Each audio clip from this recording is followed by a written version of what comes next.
ನಮಸ್ತೆ. ಇದು ಗುರುವಾರದ ವ್ಲಾಗ್ ಆಗಿರುತ್ತೆ. ಮಾಮೂಲಿ ಡೈಲಿ ಇರೋ ಥರನೇ ಇರುತ್ತೆ. ಬೆಳಗ್ಗೆ ಎದ್ದಿದ ತಕ್ಷಣ ರೊಟೀನು. ಮಕ್ಕಳಿಗೆ ಟಿಫನ್ ತಿನ್ನಿಸಿ ರೆಡಿ ಮಾಡಿ ಸ್ಕೂಲಿಗೆ ಕಳಿಸಿ, ಆಮೇಲೆ ನಾನು ಟಿಫನ್ ಹಾಕ್ಕೊಂಡು ತಿಂದು ಟೊಮೊಟೊ ಬಾತ್ ಮಾಡಿದೆ ಟಿಫನ್ನಿಗೆ. ಆಮೇಲೆ ಕಿಚನ್ ಎಲ್ಲ ಕ್ಲೀನ್ ಮಾಡ್ಕೊಂಬಿಡೋಣ, ಪಾತ್ರೆ ಎಲ್ಲ ತೊಳ್ಕೊಂಬಿಡೋಣ ಅಂತ ಹೇಳ್ಬಿಟ್ಟು ಪಾತ್ರೆ ಎಲ್ಲ ತೊಳ್ಕೊತಿದ್ದೆ. ಜಾಸ್ತಿ ಏನಿರಲಿಲ್ಲ ಪಾತ್ರೆಗಳು, ಟಿಫನ್ ತಿಂದಿದ್ದಿತ್ತು ಅಷ್ಟೇ. ಆಮೇಲೆ ಸ್ವಲ್ಪ ಗ್ರೋಸರೀಸ್ದು ಬಾಕ್ಸ್ಗಳೇನಾದರೂ ಖಾಲಿ ಆಗಿದ್ದರೆ ಅದನ್ನು ಬೆಳಗ್ಗೆ ಇಟ್ಕೊಂಡ್ಬಿಡ್ತೀನಿ. ಅದೆಲ್ಲ ಆರಿದ್ಮೇಲೆ ಮತ್ತೆ ಅದೇ ಬಾಕ್ಸ್ಗೆ ನಾನು ಏನು ಹಾಕ್ತಿದ್ದೆ ಆ ಬಾಕ್ಸ್ಗೆ ಅದನ್ನು ಫಿಲ್ ಮಾಡಿಕೊಂಡು ಎತ್ತಿಟ್ಕೋತೀನಿ ಅಲ್ವಾ. ಅದೇ ಥರ ನನಗೆ ಯಾವುದು ಬಾಕ್ಸು ಖಾಲಿ ಆಗುತ್ತೆ, ಯಾವ ಕಾಳಾದರೂ ಆಗಿರ್ಬೋದು, ಇಲ್ಲ ಏನು ರೇಷನ್ ಅಕ್ಕಿ ಆದರೂ ಆಗಿರ್ಬೋದು, ಎನಿ ಒನ್ ಏನಾಗಿದ್ರೂ ಅಷ್ಟೇ, ಸಾಂಬಾರು ಪೌಡ್ರ್ ಆಗಿರ್ಬೋದು, ಪ್ರತಿಯೊಂದು ಅಷ್ಟೇ. ಇದು ಒಂದು ಚಿಲ್ಲಿ ಪೌಡ್ರದೊಂದು ಮತ್ತು ಅರಿಶಿನದ ಪುಡಿ ಡಬ್ಬ ಎರಡು ಖಾಲಿಯಾಗಿತ್ತು. ಸೊ ಅದಕ್ಕೆ ಬೆಳಗ್ಗೆ ಇಟ್ಕೊಂಬಿಡೋಣ, ಅದು ಒಣಗಿದ ಮೇಲೆ ಇದು ಮಾಡೋದಕ್ಕೆ ಸರಿ ಹೋಗುತ್ತೆ, ಫಿಲ್ ಮಾಡ್ಕೊಳ್ಳೋದಕ್ಕೆ ಸರಿ ಹೋಗುತ್ತೆ ಅಂದ್ಬಿಟ್ಟು ಎಲ್ಲ ತೊಳೆದು ರೆಡಿ ಮಾಡಿ ಇಟ್ಕೋತಿದ್ದೆ. ಯಾವಾಗಲೂ ಅಷ್ಟೇ, ಅಲ್ಲಿ ಖಾಲಿ ಆದಾಗ ಅಲ್ಲಿ ಆ ಕೆಲಸಗಳು ಮುಗಿಸ್ಕೊಬಿಟ್ರೆ ಮತ್ತೆ ತಲೆನೋವೇ ಇರಲ್ಲ. ಅದು ಕಿಚನಲ್ಲಿ ಇದ್ದಿರೋದ್ರಿಂದ ಜಿಡ್ಡೆಲ್ಲ ಆರೋದ್ರಿಂದ ತುಂಬ ಗಲೀಜು ಆಗ್ತಾನೆ ಇರುತ್ತೆ. ಅದಕ್ಕೆ ಅಲ್ಲಲ್ಲೇ ಎಲ್ಲ ಕ್ಲೀನ್ ಮಾಡ್ಕೊಬಿಟ್ರೆ ನಮಗೆ ಒಳ್ಳೆಯದು. ಆಮೇಲೆ ನೆಕ್ಸ್ಟು ಇಡ್ಲಿಗೆ ನೆನೆ ಹಾಕೋಣ ಬೆಳಗ್ಗೆಗೆ. ಇವತ್ತಿಂದ ಹೆಂಗೋ ಆಗೋಗುತ್ತೆ, ನಾಳೆ ಏನು ಮಾಡೋದು? ಪ್ರತಿ ಒಂದು ಹೆಣ್ಮಕ್ಳಿಗೂ ಇದು ಟಾಸ್ಕು. ಬೆಳಗ್ಗೆ ಎದ್ದರೆ ಏನು ಟಿಫನ್ನು, ನೈಟ್ ಆದರೆ ಏನು ಅಡುಗೆ, ಬರೀ ಇದೇ ಇರುತ್ತೆ ಎಲ್ಲ ಹೆಣ್ಮಕ್ಳಿಗೂ. ಅದರಿಂದ ನಾನು ಟೊಮೊಟೊ ಬಾತ್ ಏನೋ ಇವತ್ತಾಯಿತು, ನಾಳೆ ಏನಪ್ಪ ಮಾಡೋದು ಅಂತ ಯೋಚನೆ ಮಾಡ್ತಿದ್ದೆ. ಸಡನ್ನಾಗಿ ಇಡ್ಲಿ ಮಾಡೋಣ ಅಂತ ಅನ್ನಿಸ್ತು. ಸರಿ, ಅದಕ್ಕೆ ಇಡ್ಲಿಗೆಲ್ಲ ನೆನೆ ಹಾಕೋಣ ಅಂತ ಹೇಳ್ಬಿಟ್ಟು ಅಕ್ಕಿ, ಉದ್ದಿನಬೇಳೆ ಮತ್ತು ಮೆಂತ್ಯ, ಅವಲಕ್ಕಿ, ನೈಟದ್ದು ಸ್ವಲ್ಪ ರೈಸ್ ಉಳಿದಿತ್ತು, ಅದನ್ನು ಹಾಕಿ ನಾನು ರುಬ್ಕೋತೀನಿ. ನೀವು ಯಾವ ಥರ ಮಾಡ್ತೀರೋ ನಂಗೆ ಗೊತ್ತಿಲ್ಲ. ನಾನು ನೈಟು ರೈಸ್ ಏನಾದರೂ ಮಿಕ್ಕಿದರೆ ಅದನ್ನು ಹಾಕ್ಕೊಂಡು ರುಬ್ಕೋತೀನಿ. ಅದನ್ನೆಲ್ಲ ಹಾಕ್ಕೊಂಡು ತೊಳ್ಕೊಂಡು ಎಲ್ಲ ನೆನೆ ಹಾಕೋಕ್ಕೆ ಇಟ್ಕೊಂಡೆ, ಸಂಜೆ ರುಬ್ಕೊಳ್ಳೋದಕ್ಕಾಗುತ್ತೆ ಅಂತ ಹೇಳ್ಬಿಟ್ಟು. ಆಮೇಲೆ ನೆಕ್ಸ್ಟು ನನಗೆ ಹೊರಗಡೆ ಬೇರೆ ಹೋಗೋದಿತ್ತು, ಸಿಕ್ಕಾಬಟ್ಟೆ ಕೆಲಸಗಳಿತ್ತು. ಇನ್ನು ಹೋಗ್ಬಿಟ್ರೆ ನಾನು ಹೊರಗಡೆ ಬರೋದು ಕೂಡ ಲೇಟ್ ಆಗುತ್ತೆ ಅಂತ ಹೇಳ್ಬಿಟ್ಟು ಒಟ್ಟಿಗೆ ಎಲ್ಲ ನೆನೆ ಹಾಕ್ಬಿಟ್ಟು ಕಿಚನೆಲ್ಲ ಕ್ಲೀನ್ ಮಾಡಿ ಪಾತ್ರೆ ಎಲ್ಲ ತೊಳ್ಕೊಂಡು ಗ್ಯಾಸ್ ಎಲ್ಲ ಒರೆಸ್ಕೊಂಡು ಪ್ರತಿಯೊಂದು ಎಲ್ಲ ಕ್ಲೀನ್ ಮಾಡಿಬಿಟ್ಟೆ. ಬಟ್ಟೆ ಬೇರೆ ಸ್ವಲ್ಪ ಇತ್ತು, ಕೈಯಲ್ಲಿ ಬೇರೆ ಸ್ವಲ್ಪ ಒಗಿಬೇಕಿತ್ತು, ಮಿಷಿನಿಗೆ ಸ್ವಲ್ಪ ಹಾಕಿದೆ. 2 ಟ್ರಿಪ್ ಏನೋ ಹಿಡಿತು ಮಿಷಿನಿಗೆ. ಆಮೇಲೆ ಇದು ಬಾಕ್ಸ್ಗಳು ಬಂದು ಒಂದು ಸಾಸಿವೆ ಡಬ್ಬ, ಒಂದು ಯಾವುದೋ ಉದ್ದಿನಬೇಳೆ ಡಬ್ಬ, ಇನ್ನೊಂದು ಚಿಲ್ಲಿ ಪೌಡ್ರ್ ಏನೋ ಖಾಲಿಯಾಗಿತ್ತು, ಇನ್ನೊಂದು ಅರಿಶಿನದ ಪುಡಿ ಖಾಲಿಯಾಗಿತ್ತು. ಎಲ್ಲ ಸುಮಾರು ಗ್ರಾಸರೀಸ್ ಎಲ್ಲ ಖಾಲಿಯಾಗಿದೆ, ಎಲ್ಲ ಫಿಲ್ ಮಾಡ್ಕೋಬೇಕು. ಅದಕ್ಕೆ ಎಲ್ಲ ಬೆಳಗ್ಗೆ ಇಟ್ಕೊಂಡಿದ್ದೀನಿ, ಅದು ಆರಲಿ ಅಂತ ಹೇಳ್ಬಿಟ್ಟು. ಆಮೇಲೆ ಬಟ್ಟೆಗಳನ್ನೆಲ್ಲ 2 ಟ್ರಿಪ್ಪು ಮಿಷಿನ್ಗಾಯಿತು, 1 ಟ್ರಿಪ್ಪು ಕೈಯಲ್ಲಾಯಿತು. ಎಲ್ಲ ಒಗೆದ್ಬಿಟ್ಟು ಮೇಲೆ ತೊಗೊಂಡೋಗಿ ಹಾರಾಕ್ಬಿಡೋಣ ಅಂತ ಹೇಳ್ಬಿಟ್ಟು ಎಲ್ಲ ಮೇಲೆ ಎತ್ಕೊಂಡು ಹೋದೆ. ಇನ್ನು ಹೊರಗಡೆ ಹೋದರೆ ನಾನು ಮಕ್ಕಳು ಇದ್ದಾಗ ಎಲ್ಲೂ ಹೋಗೋಕ್ಕಾಗಲ್ಲ. ಮಕ್ಕಳು ಸ್ಕೂಲಿಂದ ಬರೋಷ್ಟರಲ್ಲಿ ನಾನು ಎಲ್ಲೇ ಹೋದ್ರೂ ಬಂದುಬಿಡಬೇಕು. ಇದು ಒಂದು ಪ್ರಾಬ್ಲಮ್ಮು ನನಗೆ. ಅದಕ್ಕೆ 3 ಗಂಟೆಗೆ ಮಕ್ಳನ್ನ ಬಿಡ್ತಾರೆ. ನನಗೆ ತುಂಬ ಕೆಲಸ ಇತ್ತು. ಮಕ್ಳನ್ನ ಬೇರೆ ರೇಷನ್ ಕಾರ್ಡ್ಗೆ ಆ್ಯಡ್ ಮಾಡಬೇಕಿತ್ತು. ಅವರು ಏನೇನೋ ಹೇಳಿದರು, ಕ್ಯಾಸ್ಟ್ ಇನ್ಕಮ್ ಮಾಡಿಸಿ ಮತ್ತು ಆಧಾರ ಕಾರ್ಡ್ಗಳೆಲ್ಲ ಮಕ್ಕಳದೆಲ್ಲ ಬಾಲ್ಯ ಆಧಾರ ಇತ್ತು. ಸೊ ಅದರಿಂದ ಮಕ್ಕಳದೆಲ್ಲ ಅಪ್ಡೇಟ್ ಮಾಡಿಸಿ ಎಲ್ಲನೂ ಮಾಡಿಸಿ, ನಿಮ್ಮದು ಚೇಂಜ್ ಆಫ್ ಅಡ್ರೆಸ್ ಎಲ್ಲ ಊರಿನ ಅಡ್ರೆಸ್ಸಲ್ಲಿತ್ತು, ಪ್ರತಿಯೊಂದು ಎಲ್ಲನೂ ಚೇಂಜ್ ಮಾಡಿಸಿ 1 ತಿಂಗಳಿಂದ ತುಂಬ ಕಷ್ಟಪಟ್ಟಿದ್ದೀನಿ ಅದನ್ನೆಲ್ಲ ಮಾಡ್ಸೋಕ್ಕೆ. ಎಲ್ಲ ರೆಡಿ ಮಾಡಿಕೊಂಡೆ, ಬಟ್ ಅದೆಲ್ಲ ಜೆರಾಕ್ಸ್ ಮಾಡಿಸೋದಿತ್ತು. ಮತ್ತು ಒಂದು 5 ಸ್ಯಾರಿ ಇತ್ತು ಕೊರಿಯರ್ ಮಾಡೋದು.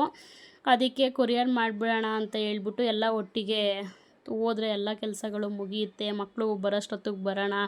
ಎಲ್ಲೋ ಬಸ್ಸಲ್ಲೆಲ್ಲೂ ಹೋಗೋದಿಲ್ಲ, ಏನೂ ದೂರ ಇಲ್ಲ, ನಮ್ಮ ಏರಿಯಾದಲ್ಲೇ. ಬಟ್ ಎಲ್ಲ ಕೆಲಸನೂ ಮುಗಿಸ್ಬೇಕು ಅಂದರೆ ಅಷ್ಟೊತ್ತಾಗುತ್ತಲ್ವ ಟೈಮು ಅಂತ ಹೇಳ್ಬಿಟ್ಟು ನಾನು ಎಲ್ಲ ರೆಡಿ ಮಾಡ್ಕೋತಿದ್ದೆ. ಒಂದು 5 ಸೀರೆ ಕೊರಿಯರ್ ಮಾಡೋದಿತ್ತು. ಮತ್ತು ಇದು ಬಂದು ಸ್ಯಾರಿ ಇಷ್ಟ ಆಯಿತು ನನಗೆ. ಇದನ್ನು ಹೊಲಿಸ್ಕೊಳ್ಳೋಣ ಅಂತ ಹೇಳ್ಬಿಟ್ಟು ಎತ್ಕೊಂಡೆ, ವರಮಹಾಲಕ್ಷ್ಮಿ ಹಬ್ಬಕ್ಕಾಗುತ್ತೆ ಅಂತ ಹೇಳ್ಬಿಟ್ಟು. ಹಂಗೆ ಹೊಲಿಯೋಕ್ಕೆ ಕೊಡೋಣ ಅಂತ ಹೇಳ್ಬಿಟ್ಟು. ಮತ್ತು ಇನ್ನೊಂದೇನೆಂದರೆ, ನಂದು ಹಳೇದೊಂದು ಬ್ಲೌಸು ಅವ್ರ ಹತ್ರನೇ ಉಳ್ಕೊಂಡಿದೆ, ಅದರದ್ದು ಸ್ಯಾರಿ ತೊಗೊಂಬನ್ನಿ, ಸ್ವಲ್ಪ ಆಲ್ಟ್ರೇಷನ್ ಮಾಡೋದಿತ್ತು ಅದು ಬ್ಲೌಸು, ಅದಕ್ಕೆ ಸ್ಯಾರಿ ತೊಗೊಂಬನ್ನಿ ಅಂತ ಹೇಳಿದರು. ಅದಕ್ಕೆ ಸ್ಯಾರಿನೂ ಆಮೇಲೆ ಇವಾಗ ಒಂದು ಹೊಲಿಸ್ಕೊಳ್ಳೋದಕ್ಕೊಂದು ಹೊಸ ಸ್ಯಾರಿ 2 ಎತ್ಕೊಂಡು ಹೊರಟೆ. ಆಮೇಲೆ ಮಕ್ಳದ್ದು ಬೇರೆ ಎಲ್ಲ ರೆಡಿ ಮಾಡ್ಕೋಬೇಕಿತ್ತಲ್ಲ. ಅವರು ಹೇಳಿದರು ಡಿಪೋ ಹತ್ರ ಹೋಗಿ ಅವ್ರಿಗೂ ಸಬ್ಮಿಟ್ ಮಾಡಬೇಕಿತ್ತು, ಎಲ್ಲ ಕೇಳಿದರು ಜೆರಾಕ್ಸ್ ಮಾಡಿಸ್ಕೊಂಡು ತೊಗೊಂಬನ್ನಿ ಅಂತ ಹೇಳ್ಬಿಟ್ಟು. ಸರಿ, ಅದಕ್ಕೆ ಜೆರಾಕ್ಸ್ ಮಾಡಿಸೋದಕ್ಕೆ ಎಲ್ಲ ಕರೆಕ್ಟಾಗಿದೆಯಾ ಎಲ್ಲನೂ ಅಂತ ಎಲ್ಲ ಚೆಕ್ ಮಾಡ್ಕೊತಿದ್ದೆ. ಆಮೇಲೆ ಒಂದಿಲ್ಲ ಅಂದ್ರೂ ಪ್ರಾಬ್ಲಮ್ಮೇ ಅಲ್ವಾ, ಇದಿಲ್ಲ ಅಂದರೆ ಮತ್ತೆ ಓಡಿ ಬರಬೇಕು ನಾನು. ಅದೊಂದು ತಲೆನೋವು. ಅದಕ್ಕೆ ಎಲ್ಲ ತೊಗೊಂಡು ಒಟ್ಟಿಗೆ ಹೊರಡೋಣ ಅಂತೇಳ್ಬಿಟ್ಟು ಹೊರಟಿದ್ದೆ. ಇನ್ನೊಂದೇನೆಂದರೆ ಅಮ್ಮಂದು ಸುಮಾರು ಸೀರೆಗಳು, ಹೊಸ ಸೀರೆಗಳು, ಒಂದು 3-4 ಸೀರೆ ನಮ್ಮ ಮನೇಲೇ ಉಳ್ಕೊಬಿಟ್ಟಿತ್ತು. ಅದಕ್ಕೆ ಹಂಗೆ ಟೈಲರ್ ಅಂಗಡಿ ಬಂದು ಅಮ್ಮನ ಮನೆ ಹತ್ರನೇ ಇರೋದ್ರಿಂದ ಒಟ್ಟಿಗೆ ಅಲ್ಲೇ ಇಟ್ಬಿಟ್ಟು ಬಂದ್ಬಿಡೋಣ ಹೋಗಿ ಅಂತೇಳ್ಬಿಟ್ಟು ಹೊರಟೆ. ಫಸ್ಟು ಹೋಗಿ ಜೆರಾಕ್ಸ್ ಅಂಗಡಿಗೆ ಹೋಗಿ ಎಲ್ಲನೂ ಜೆರಾಕ್ಸ್ ಮಾಡಿಸ್ಕೊಂಬಿಟ್ಟೆ. ಆಮೇಲೆ ನೆಕ್ಸ್ಟು ಟೈಲರ್ ಅಂಗಡಿಗೆ ಹೋಗಿ ಆ ಬ್ಲೌಸ್ ಎಲ್ಲ ಹೊಲಿಯೋಕ್ಕೆ ಕೊಟ್ಟು ಅವ್ರಿಗೆ, ಆಮೇಲೆ ನೆಕ್ಸ್ಟು ಅಮ್ಮನ ಮನೆಗೆ ಹೋಗಿ, ಅಮ್ಮನ ಮನೇಲಿ ಯಾರೂ ಇರಲಿಲ್ಲ. ನನ್ನ ಹತ್ರನೂ ಒಂದು ಕೀ ಇದೆ. ಹೋಗಿ ಅಮ್ಮನ ಮನೇಲಿ ಸೀರೆಗಳನ್ನೆಲ್ಲ ಇಟ್ಬಿಟ್ಟು ಆಮೇಲೆ ಡಿಪೋ ಹತ್ರ ಹೋದೆ. ಡಿಪೋ ಹತ್ರ ಹೋದರೆ ಅವ್ರು ಇನ್ನೊಂದು ಥರ ಹೇಳಿದ್ರು. ಅದನ್ನು ಮುಗಿಸ್ಕೊಂಡು ಡಿಪೋ ಹತ್ರ ನೆಕ್ಸ್ಟು ಪೋಸ್ಟ್ ಆಫೀಸ್ ಹತ್ರ ಹೋಗಿ ಎಲ್ಲ ಸೀರೆಗಳನ್ನೆಲ್ಲ ಕೊರಿಯರ್ ಮಾಡಿ ಟೈಮ್ ಕರೆಕ್ಟಾಗಿ ರೀಚ್ ಆದೆ. ನಾನು 3 ಗಂಟೆ ಆಗೇ ಹೋಯ್ತು. ಆಮೇಲೆ ಹೋಗಿ ಮಕ್ಕಳನ್ನೆಲ್ಲ ಕರ್ಕೊಂಬಂದೆ ಮನೆಗೆ. ರೇಷನ್ ಅಂಗಡೀಲಿ ಬಂದು ಬೆಂಗಳೂರು ಒನ್ಗೆ ಹೋಗಬೇಕು ನೀವು, ಬೆಂಗಳೂರು ಒನ್ಗೆ ಹೋಗಿ ಅದನ್ನೆಲ್ಲ ಮಕ್ಳದ್ದು ಹೆಬ್ಬೆಟ್ಟೆಲ್ಲ ತಂಬೆಲ್ಲ ಇಕ್ಕಿಸಿ ಎಲ್ಲ ರೆಡಿ ಮಾಡಿಸ್ಕೊಂಡು ಆಮೇಲೆ ತೊಗೊಂಬನ್ನಿ, ನೀವ್ಯಾಕೆ ಎಲ್ಲ ರೆಡಿ ಮಾಡಿಸಿದ್ದೀರಾ, ಅದನ್ನ ಯಾಕೆ ರೆಡಿ ಮಾಡಿಸಿಲ್ಲ ಅಂತ ಸಡನ್ನಾಗಿ ಹೇಳಿದ್ರು. ನನಗೆ ಅದೊಂದು ತಲೆ ಕೆಟ್ಟೋಯ್ತು. ಏನು ಇವಾಗ ಹೇಳಿದ್ರೆ, ಆವಾಗಲೇ ಹೇಳಿದರೆ ನಾನೆಲ್ಲ ಮುಗಿಸ್ತಿದ್ದೆ ಅಲ್ವ ಒಟ್ಟಿಗೆ. ಇವಾಗ ಹೇಳಿದ್ರೆ ಮಕ್ಳಿಗೆ ಬೇರೆ ರಜಾ ಹಾಕ್ಸ್ಬೇಕು ಅಂತ ಹೇಳ್ಬಿಟ್ಟು ಅದೊಂದು ಬೇಜಾರಾಯಿತು. ಎಲ್ಲ ರೆಡಿ ಮಾಡಿಸಿದ್ರು ಏನಾದರೂ ಒಂದೊಂದು ಹೇಳ್ತಾ ಇರ್ತಾರೆ ಅಂತ ಹೇಳ್ಬಿಟ್ಟು. ಆಮೇಲೆ ಮನೆ ಹೆಂಗಿತ್ತು ಅಂದರೆ ನನಗೆ ಕೆಲಸಗಳೇ ಹೆವಿ ಜಾಸ್ತಿ ಆಗೋಗಿತ್ತು, ಹೊರಗಡೆ ಕೆಲಸ. ಆಮೇಲೆ ಮನೆದೆಲ್ಲ ಹಂಗಂಗೆ ಬಿಟ್ಟು ಹೋಗಿದ್ದೆ. ಕಿಚನ್ ಒಂದು ಕ್ಲೀನ್ ಮಾಡಿದ್ದೆ, ಬಟ್ಟೆ ಒಂದು ಎಲ್ಲ ಕ್ಲೀನ್ ಮಾಡ್ಕೊಂಡಿದ್ದೆ. ಇನ್ನು ಮನೆಯೆಲ್ಲ ಹಂಗಂಗೆ ಇತ್ತು. ಆಮೇಲೆ ಅಲ್ಲಿಂದ ಬಂದು ಮಕ್ಕಳನ್ನ ಸ್ವಲ್ಪ ಊಟ ಮಾಡಿಸಿ ಟ್ಯೂಷನ್ಗೆ ಕಳಿಸಿ ಮನೆಯೆಲ್ಲ ಕ್ಲೀನ್ ಮಾಡಿಕೊಂಡು ಗುಡಿಸಿ ಒರೆಸಿ ಚೇರ್ ಮೇಲೆ ಇಟ್ಕೊಂಡಿದ್ದೆ ನಾನು ಸ್ಯಾರೀಸ್ಗಳನ್ನೆಲ್ಲ. ಆಮೇಲೆಲ್ಲ ರ್ಯಾಕ್ ತಂದಮೇಲೆಲ್ಲ ಜೋಡಿಸಿದ್ಮೇಲೆ ಚೇರ್ ಬಂದು ಅಲ್ಲೊಂದಿತ್ತು, ಎಲ್ಲ ನೀಟಾಗಿ ಜೋಡಿಸ್ಕೊಂಡು ಆಮೇಲೆ ನೆಕ್ಸ್ಟು ಗೊತ್ತಲ್ಲ ನಮ್ಮದು ಕಾಫಿ ಇರಲೇಬೇಕು ಸಂಜೆ ಆಯ್ತಾ ಇದ್ದಂಗೆ. ಕಾಫಿ ಕುಡ್ದಿದ್ದ ತಕ್ಷಣವೇ ಇನ್ನು ಬೆಳಿಗ್ಗೆ ಅಷ್ಟೊತ್ತಿಗೆ ಇಡ್ಲಿ ಬ್ಯಾಟರ್ ಎಲ್ಲ ಹುಳಿ ಬಂದರೆ ಚೆಂದ ಅಲ್ವಾ, ಸಾಫ್ಟಾಗಿರುತ್ತೆ ಇಡ್ಲಿ. ಸೊ ಅದಕ್ಕೆ ಇಡ್ಲಿನೂ ರುಬ್ಕೊಂಬಿಡೋಣ ಅಂತ ಹೇಳ್ಬಿಟ್ಟು ಎಲ್ಲ ರುಬ್ಕೋತಿದ್ದೆ. ಮತ್ತು ಅಡುಗೆಗೆ ನಾನು ಹೆಸ್ರು ಕಾಳು ಹಾಕ್ಬಿಟ್ಟು ಮಸಾಲೆ ಸಾಂಬಾರು ಮಾಡ್ಕೊಂಬಿಟ್ರೆ ಈಗ ಅನ್ನ ಮುದ್ದೆ ಮಾಡಿಕೊಂಡ್ರೆ ಅದಕ್ಕೂ ಯೂಸ್ ಆಗುತ್ತೆ. ಮತ್ತು ಬೆಳಿಗ್ಗೆಗೆ ಅದು ಸ್ವಲ್ಪ ಗಟ್ಟಿ ಬರುತ್ತಲ್ವ ಬೆಂದರೆ ಅದು ಸಾಂಬಾರು, ಬೆಳಿಗ್ಗೆ ಇಡ್ಲಿಗೂ ಕೂಡ ಅದು ಚೆನ್ನಾಗಿರುತ್ತೆ ಅಂತ ಹೇಳ್ಬಿಟ್ಟು ಮಸಾಲೆ ಸಾಂಬಾರೇ ಮಾಡ್ಕೊಳ್ಳೋಣ ಅಂತ ಹೇಳ್ಬಿಟ್ಟು ಅಡುಗೆನೂ ಕೂಡ ಹೆಸ್ರು ಕಾಳು ಹಾಕ್ಬಿಟ್ಟು, ಆಲೂಗೆಡ್ಡೆ ಬದನೇಕಾಯಿ ಏನೂ ಇರಲಿಲ್ಲ, ತರಕಾರಿಗಳೆಲ್ಲ ಸ್ವಲ್ಪ ಖಾಲಿ ಆಗಿಬಿಟ್ಟಿದೆ, ತರಬೇಕು. ಸಂಡೇ ಹೋಗಿ ತೊಗೊಂಬರೋಣ, ಇರೋದ್ರಲ್ಲಿ ಸಂಡೇ ತನಕ ಸ್ವಲ್ಪ ಅಡ್ಜಸ್ಟ್ ಮಾಡೋಣ ಅಂತ ಹೇಳ್ಬಿಟ್ಟು ಅಡ್ಜಸ್ಟ್ ಮಾಡ್ತಾಯಿದ್ದೀನಿ, ಇರೋದ್ರಲ್ಲೇ ಮೇಂಟೈನ್ ಮಾಡ್ತಾಯಿದ್ದೀನಿ. ಆಮೇಲೆ ಇಡ್ಲಿ ಹಿಟ್ಟೆಲ್ಲ ರುಬ್ಬಾದ್ಮೇಲೆ ಉಪ್ಪು ಹಾಕಿ ಕಲಸಿ ಇಟ್ಬಿಡ್ತೀನಿ. ಅದು ಬೆಳಗ್ಗೆಗೆ ಹುಳಿ ಬಂದಷ್ಟು ಚೆಂದನೇ ಇಡ್ಲಿಗೆ ಹೂವು ಥರ ಇರುತ್ತೆ. ಆಮೇಲೆ ಅದನ್ನು ಸೈಡಿಗೆ ಎತ್ತಿಟ್ಬಿಟ್ಟು ಆಮೇಲೆ ನೆಕ್ಸ್ಟು ಅಡುಗೆಗೆಲ್ಲ ರೆಡಿ ಮಾಡ್ಕೊಳ್ಳೋಣ ಅಂತ ಹೇಳ್ಬಿಟ್ಟು ಹೆಸ್ರು ಕಾಳು, ಆಲೂಗೆಡ್ಡೆ, ಬದನೇಕಾಯಿ ಎಲ್ಲ ಹಾಕಿ ಮಾಡಿದ್ರೆ ತುಂಬ ಚೆನ್ನಾಗಿರುತ್ತೆ. ಬಟ್ ಹೆಸ್ರು ಕಾಳು ಒಂದೇ ಇದ್ದಿದ್ದು, ಆಲೂಗೆಡ್ಡೆ ಬದನೇಕಾಯಿ ಇರಲಿಲ್ಲ. ಸೊ ಅದಕ್ಕೆ ಅದನ್ನೇ ಮಾಡೋಣ ಇರೋದ್ರಲ್ಲೇ ಅಂತ ಹೇಳ್ಬಿಟ್ಟು ಮಸಾಲೆ ಎಲ್ಲ ರುಬ್ಕೊಳ್ಳೋಣ ಅಂತ ಹೇಳ್ಬಿಟ್ಟು ಎಲ್ಲ ಕಟ್ ಮಾಡಿ ರೆಡಿ ಮಾಡ್ಕೊತಿದ್ದೆ. ಮತ್ತು ಇನ್ನೊಂದು ಏನಂದರೆ, ಮಸಾಲೆನ ರುಬ್ಬೋದಕ್ಕೆ ಡೈರೆಕ್ಟಾಗಿ ಹಾಕೋದಕ್ಕಿಂತ ಸ್ವಲ್ಪ ಬಾಣಲಿಗೆ ಎಣ್ಣೆ ಹಾಕ್ಕೊಂಡು ಫ್ರೈ ಮಾಡಿಕೊಂಡು ಎಣ್ಣೆಲಿ ಎಲ್ಲನೂ ಬಾಡಿಸ್ಕೊಂಡು ಅದನ್ನು ತಣ್ಣಗೆ ಮಾಡೋಕ್ಕೆ ಬಿಟ್ಟು ಆಮೇಲೆ ರುಬ್ಬಿ ಒಗ್ಗರಣೆ ಕೊಟ್ಟರೆ ನಿಜವಾಗ್ಲೂ ಇನ್ನೂ ಟೇಸ್ಟ್ ಇನ್ನೂ ಒಂದು ಕೈ ಚೆನ್ನಾಗೇ ಇರುತ್ತೆ.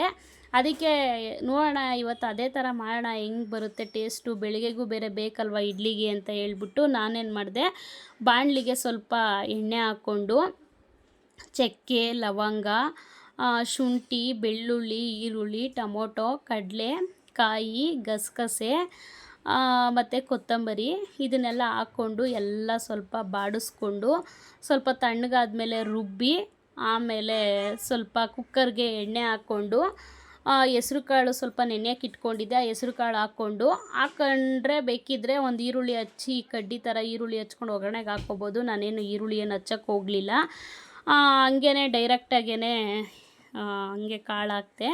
ಆಮೇಲೆ ಮಸಾಲೆ ರುಬ್ಬಬೇಕಾದ್ರೆ ನೀವು ಯಾವ ಪೌಡ್ರ್ ಯೂಸ್ ಮಾಡ್ತೀರೋ, ಮಟನ್ ಸಾಂಬಾರು ಮಸಾಲೆ ಸಾರಿಗೆ ಏನು ಪುಡಿ ಯೂಸ್ ಮಾಡ್ತೀರೋ ಆ ಪುಡಿ ಹಾಕ್ಕೊಂಡು ರುಬ್ಕೊಂಡ್ರೆ ತುಂಬ ಟೇಸ್ಟಿಯಾಗಿರುತ್ತೆ. ಆಮೇಲೆ ನಾನು ಒಟ್ಟಿಗೆ ಅಕ್ಕಿನೂ ಹಾಕ್ಕೊಂಬಿಟ್ಟೆ, ಅನ್ನಕ್ಕೂ ಇಟ್ಕೊಬಿಟ್ಟೆ. ಆಮೇಲೆ ಅದನ್ನು ಆರಕ್ಕೆ ಇಟ್ಕೊಂಡು ಎಲ್ಲ ರುಬ್ಬಿ ಒಗ್ಗರಣೆಗೆ ಹಾಕ್ಕೊಂಡ್ರೆ ತುಂಬ ಚೆನ್ನಾಗಿರುತ್ತೆ ಸಾಂಬಾರು. ಬೆಳಿಗ್ಗೆ ಇಡ್ಲಿಗೆ ಆಗುತ್ತೆ ಅಂತ ಹೇಳ್ಬಿಟ್ಟು ಒಟ್ಟಿಗೆ ಮಸಾಲೆ ಸಾಂಬಾರೇ ಮಾಡಿಬಿಟ್ಟೆ. ತುಂಬ ಚೆನ್ನಾಗಿತ್ತು ಕೂಡ ಸಾಂಬಾರು, ಟೇಸ್ಟಿಯಾಗಿತ್ತು.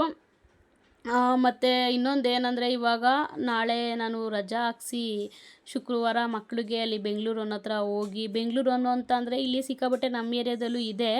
ಬಟ್ ಏನಂದರೆ ನಾನು ಅವ್ರು ಹೇಳಿರೋದೇ ಬೇರೆ ಏರಿಯಾಕ್ಕೆ ಹೋಗಿ ಮಾಡಿಸ್ಬೇಕು, ಇಲ್ಲಿ ಎಲ್ಲೂ ಮಾಡ್ತಾಯಿಲ್ಲ, ಎಲ್ಲ ಕಡೆ ಕ್ಲೋಸ್ ಆಗೈತೆ ಅಂತ ಹೇಳಿದ್ರು. ಅದಕ್ಕೆ ಮಕ್ಕಳಿಗೆ ರಜಾ ಹಾಕ್ಸಿ ನಾನು ಶುಕ್ರವಾರ ಕರ್ಕೊಂಡು ಹೋಗಬೇಕು ಅಂತ ಮಾಡಿದ್ದೀನಿ. ನಿಜವಾಗ್ಲೂ ಒಂದೊಂದು ಸಲ ಎಷ್ಟು ಬೇಜಾರಾಗುತ್ತೆ ಅಂತ ಅಂದರೆ, ಎಷ್ಟು ಕಷ್ಟಪಡ್ತೀವಿ, ಆದರೆ ಒಂದೊಂದು ಸಲ ಪ್ರತಿಫಲನೇ ಸಿಗಲ್ಲ, ಅದೇ ಒಂದು ಬೇಜಾರು. ಬಟ್ ಹೇಳ್ತಾರೆ ಒಬ್ಬೊಬ್ಬರು ಪ್ರತಿಫಲ ಸಿಗುತ್ತೆ, ಕಾಯಿ ಕಾಯಿ ಅಂತ ಹೇಳ್ತಾರೆ. ಎಲ್ಲಿ ಸಿಗುತ್ತೋ ನಿಜವಾಗ್ಲೂ ಗೊತ್ತಿಲ್ಲ. ಒಂದೊಂದು ಸಲ ನಿಜವಾಗ್ಲೂ ತುಂಬ ಬೇಜಾರಂದರೆ ತುಂಬ ಬೇಜಾರಾಗೋಗುತ್ತೆ. ಎಷ್ಟು ಅಂದರೆ ಸುಮಾರು 1 ವರ್ಷದಿಂದ ಒದ್ದಾಡ್ತಾನೆ ಇದ್ದೀನಿ, ಮಕ್ಕಳನ್ನ ರೇಷನ್ ಕಾರ್ಡಿಗೆ ಸೇರಿಸ್ಬೇಕು ಅಂತ. ಆಗ್ತಾನೇ ಇಲ್ಲ. ಎಲ್ಲ ಊರಲ್ಲಿ ಮಾಡ್ಸೋಣ ಅಂತ ಹೇಳಿ ಪ್ರತಿಯೊಬ್ರದ್ದು ಎಲ್ಲ ಆಧಾರ ಕಾರ್ಡ್ ಎಲ್ಲ ಊರಿನ ಅಡ್ರೆಸ್ಸಲ್ಲೇ ಮಾಡಿಸಿ ಅಲ್ಲೂ ಕೂಡ ಆಗಲಿಲ್ಲ.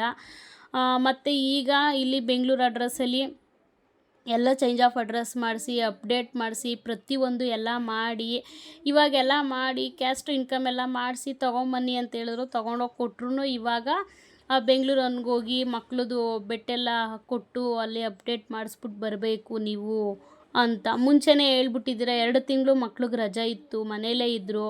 ಅದನ್ನ ಹೆಂಗೋ ಮಾಡ್ತಿದ್ದೆ. ಬಟ್ ಆವಾಗಲೂ ಕೂಡ ಅವರು ಹೇಳಲಿಲ್ಲ. ಕ್ಯಾಸ್ಟ್ ಇನ್ಕಮ್ ಮಾಡಿಸ್ಕೊಂಬನ್ನಿ, ನಾನು ರೆಡಿ ಮಾಡಿಸ್ತೀನಿ ಅಂತ ಹೇಳಿದ್ರು ಡಿಪೋದಲ್ಲಿ. ಸರಿ ಆಯಿತು ಅಂತ ಹೇಳ್ಬಿಟ್ಟು ನಾನೆಲ್ಲ ರೆಡಿ ಮಾಡಿಸಿ 1.5 ತಿಂಗಳಿಂದ ಕಷ್ಟಪಟ್ಟಿದ್ದೀನಿ. ಚೇಂಜ್ ಆಫ್ ಅಡ್ರೆಸ್ ಮಾಡಿಸೋಣ ಅಂತ ಅಂದರೆ ಫಸ್ಟ್ ಅಪ್ಡೇಟ್ ಮಾಡಿಸ್ಬೇಕು, ಬಯೋಮೆಟ್ರಿಕ್ ಅಪ್ಡೇಟ್ ಮಾಡಿಸ್ಬೇಕು, ಅದು ಮಾಡಿಸ್ಬೇಕು ಇದು ಮಾಡಿಸ್ಬೇಕು ಅಂದರು. ಅದಾಯಿತು. ಮತ್ತು ತಿರ್ಗಾ ಮಕ್ಳದು ಬಾಲ್ಯ ಆಧಾರ ಇತ್ತು, ಅವ್ರಿಗೂ ಬಯೋಮೆಟ್ರಿಕ್ ಎಲ್ಲ ಅಪ್ಡೇಟ್ ಮಾಡಿಸ್ಬೇಕು ಅಂದರು. ಅದು ಆಯಿತು. ಪ್ರತಿಯೊಂದು ಮಾಡಿಸಿ ಎಲ್ಲ ರೆಡಿ ಮಾಡೋಷ್ಟೊತ್ತಿಗೆ 1 ತಿಂಗಳಾಯಿತು. ನಂದು ಬಯೋಮೆಟ್ರಿಕ್ ಅಪ್ಡೇಟ್ ಆಗಿ ಮತ್ತು ತಿರ್ಗಾ ಅದು 1 ವಾರ ಬಿಟ್ಕೊಂಡು ಆಮೇಲೆ ಚೇಂಜ್ ಆಫ್ ಅಡ್ರೆಸ್ ಮಾಡಿಸಿ ಈ ಥರ ಪ್ರಾಬ್ಲಮ್ಗಳಾಯಿತು. ನಿಜವಾಗ್ಲೂ ಒಂದೊಂದು ಸಲ ತುಂಬ ಬೇಜಾರಾಗೋಗುತ್ತೆ. ನೋಡೋಣ, ನಾಳೆ ಹೋಗಿ ಅದನ್ನು ಮುಗಿಸ್ಕೊಂಬರ್ತೀನಿ. ಇದು ಇವತ್ತಿನ ವಿಡಿಯೋ ಆಗಿತ್ತು. ಮತ್ತೆ ನಾಳೆ ವಿಡಿಯೋದಲ್ಲಿ ಭೇಟಿ ಆಗೋಣ. Thank you for watching.